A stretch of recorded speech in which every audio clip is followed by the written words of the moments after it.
actor global era un altre tema importantíssim i l'entrada, fins i tot la implementació, l'entrada en vigor del Tractat de Lisboa també era una incògnita.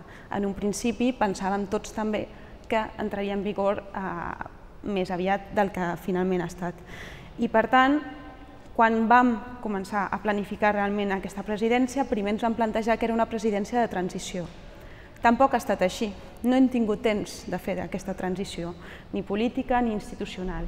Per una costa molt clara per part del govern espanyol, molt europeista, amb ganes de vincular-se i de posar en marxa les eines que existeixen a Europa, hem facilitat el màxim possible per poder tenir aquesta imatge d'Europa com a actor global, aquesta famosa frase del Kissinger de quan truco a Europa, a qui he de trucar, intentar que aquesta persona sigui l'alt representant de la política exterior, Lady Ashton, i que també el president del Consell Europeu pogués tenir des d'un principi totes les eines per poder desenvolupar les seves tasques. I per això també ha estat ell, per exemple, el que ha presidit totes les cimeres que s'han celebrat fins ara sota presidència espanyola. Tot això han estat reptes importants i, permetin també una mica de broma, hem tingut mala sort perquè ens han tocat totes les crisis que hem pogut tenir. N'hem tingut moltes. Crisis humanitàries dramàtiques com les d'Haití o les de Xile i la gran crisi econòmica que estem patint actualment. Això ha coincidit alhora, a més, amb un procés intern, una mica responent ja a l'ambaixador, un procés intern precisament de reconfiguració institucional d'Europa, en un moment en què a nivell internacional s'ha de fer front a una crisi que és mundial. El que estem fent des del govern com a presidència espanyola és intentar coordinar, proposar aquesta unió econòmica i financera que sigui molt més forta. I en aquest sentit és molt positiu perquè fins ara aquesta idea no estava clara. Des dels propis països, alguns països europeus no eren tan partidaris d'aquesta postura i hem aconseguit que a poc això sigui ja un element fonamental i esperem això que en el Consell Europeu del 18 de juny es pugui aprovar una estratègia 2020 amb uns elements molt importants per tot això. Destacar també algunes qüestions importantíssimes com és la celebració de diferents cimeres molt importants. La primera cimera que es va celebrar a Espanya va ser al mes de març i va ser en un país àrab i d'Àfrica, que és el Marroc. És un element important a destacar que ara mateix segurament no ho veiem, però en els propers anys segurament tindrà una rellevància molt destacada. I la gran cimera amb tots els països d'Amèrica Llatina i del Carib, tot i que hi ha algunes altres faltes que simplement posposen la celebració d'aquestes cimeres. No suposen un fracàs, sinó que simplement s'han posposat per qüestions fins i tot d'agenda política important. Jo em quedaria aquí per ara. Molt bé, doncs ja tenim una perspectiva des de la visió del govern espanyol, tenim una perspectiva des de l'analista, de l'expert en política internacional. Jo li demanaria al professor Calinsó, que segur que ell ja té elaborat també, i amb molta experiència, la visió del paper protagonista que ha de jugar Europa en el context internacional, com se conjuga això. Bé, doncs, en primer lloc, moltes gràcies per estar convidat una vegada més en aquests actes que celebrem amb la vocació europeista que he viscut a Lleida des dels 28 anys que estic aquí, d'algunes vegades participant, d'altres organitzant inclús, i per tant això és obligat. Dic que m'agrada molt estar aquí i que sempre que vulgueu compteu amb mi. Jo, vist el perfil de les persones que estem aquí i també seguint una tendència que m'és pròpia, me'n puc anar una mica per los cerros de Úbeda, però en el fons és per intentar trobar un marc general que em sembla que té a veure, inclús pel col·loqui ens pot servir. Fa molt temps, diria des del 2000, que treballo, això vol dir que han sortit llibres, hem fet coses, llibre en català, publicació en castellà a Mèxic, publicació a Austràlia, en anglès, sobre una cosa que no és gens estranya a parlar, que és el model europeu. El model europeu, si busqueu al Google, trobareu referències 1000. Però l'intent de novetat que jo voldria aportar en aquest col·loqui, i que em sembla que està implícit en certa mesura, és el que podríem dir la dimensió exterior del model europeu. És a dir, quan es parla del model europeu, es parla de la cohesió econòmica i social, es parla de l'estat del benestar, Es tracta d'uns conqueriments com són la seguretat social, com és la sanitat pública, com és l'educació i moltes més coses que hauran d'haver-hi, no? Pensem, crec, la majoria o tots els que estem aquí. Però no tanta gent s'ha fixat en què el model europeu és un exemple pel món, d'això se n'ha parlat també. Hi ha un mercado común centroamericano dels anys 60 inspirat directament al model europeu. Hi ha un Mercosur, hi ha una ASEAN asiàtica, hi ha una sèrie de...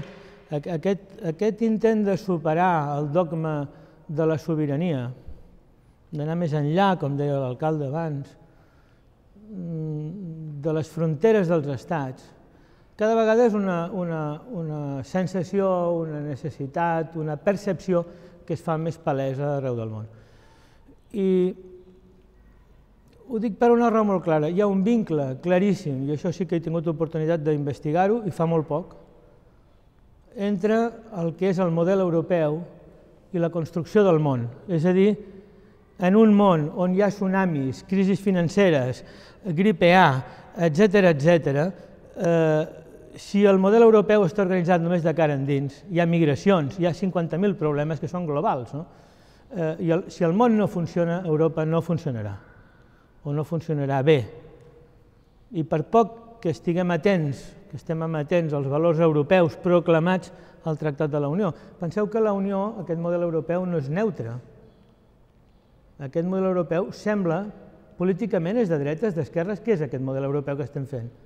L'Europa del capital, l'Europa dels mercaders, l'Europa de...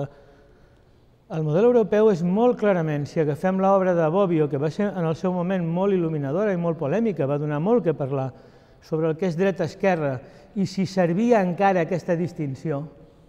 Bobbio es plantejava, va fer un llibre per dir, serveix encara en política parlar de dreta i esquerra? I la conclusió d'aquest llibret, és un llibret petit, el va escriure en 80 i pico d'anys, d'una manera magníficament lúcida, ben documentada, de la gent que havia treballat, com intentem fer tots els acadèmics, veure els que han estudiat abans fins on han arribat i què ens poden aportar, i veure si podem afegir un petit granet de sorra. El model europeu existeix, és un model, agafant la terminologia de Bobbio, que en la dialèctica dreta-esquerra, que és una de les grans coordenades polítiques, de les dues grans coordenades polítiques, és un model que és de centre-dreta i de centre-esquerra. És primer de centre-dreta perquè crea una llibertat de mercat, per posar un dels temes que són més emetents. Però és d'esquerra, és de centre-esquerra, perquè al darrere hi ha tota una sèrie de polítiques correctores per tota la gent que és discapacitada, per tots els marginals, per la lluita contra l'exclusió, per la cohesió econòmica i social que es reforça en finances públiques. És una política pública de deixar actuar el mercat, però està al darrere per corregir constantment aquestes desigualtats que són intolerables a Europa. Possiblement la nostra Europa, que no és cap exemple del que voldríem que fos, però en el món, en un context mundial, Europa és un exemple. Un exemple, si comparem Brasil, Estats Units o inclús Xina, jo crec que en desigualtat són campions de la desigualtat comparat amb Europa. És a dir, un ric colombià o un ric brasiler és molt més ric que qualsevol dels nostres rics i un pobre brasiler o un pobre colombià és molt més pobre que qualsevol dels nostres. I agafant també la terminologia de Bobbio, podríem dir aquest model europeu, aquest model polític europeu que estem construint, és un model que en la segona coordenada, o accisa, que es diria en castellà, d'aquest dreta-esquerra, en aquest quadrant, que és moderat radical, és un moderat. I la prova és que des que hi ha Unió Europea, des que hi ha procés de construcció europea, abans inclús de la pròpia Unió Europea, el radicalisme ha quedat marginat de la política europea. Als països on n'hi ha és un 15%, és un 10% quan arriba més. És a dir, la política europea és moderada. Bobbio es proclamava, a l'acabar aquesta definició, un moderat d'esquerres. Cosa que jo ara, no quan tenia 20 anys, però ara sí, també subscriuria. Aquest és el nostre patrimoni, una sèrie de valors. Però, com deia Aristòtil, diu, no en un terreny cronològic, sinó en un terreny ontològic. El tot és abans que les parts, i això és molt clar. Si el tot no funciona, les parts acaben sent afectades. No hi ha illes en aquest món global interdependent, no hi ha illes de benestar preservable. És a dir, una Europa emmirallada amb ella mateixa, construint aquí un estat del benestar, quan a la resta del món prolifera el terrorisme, prolifera la pobresa, prolifera la sida, proliferen tota una sèrie de problemes, no té capacitat per sobreviure i, a més, penso que a moltes persones se'ns trencaria el cor també de veure-ho, no? Perquè ens agrada el món i ens agraden les persones, no fem fronteres, tampoc a Europa. On vull arribar amb això? Doncs aquest model intern, a escala global, qui l'encarna? Qui encarna a escala global aquest model de federalisme, aquest model de solidaritat, de llibertat, és a dir, de lliure mercat, de llibertats individuals, però alhora de solidaritat? Qui l'encarna? Si busqueu, a part de les Nacions Unides no hi ha ningú. Quan es va enfonsar el mur de Berlín, es va dir entrem en un món unipolar. Hi havia una lluita entre dos models, el capitalista i el socialista, s'ha enfonsat el socialista i ara només hi ha un model.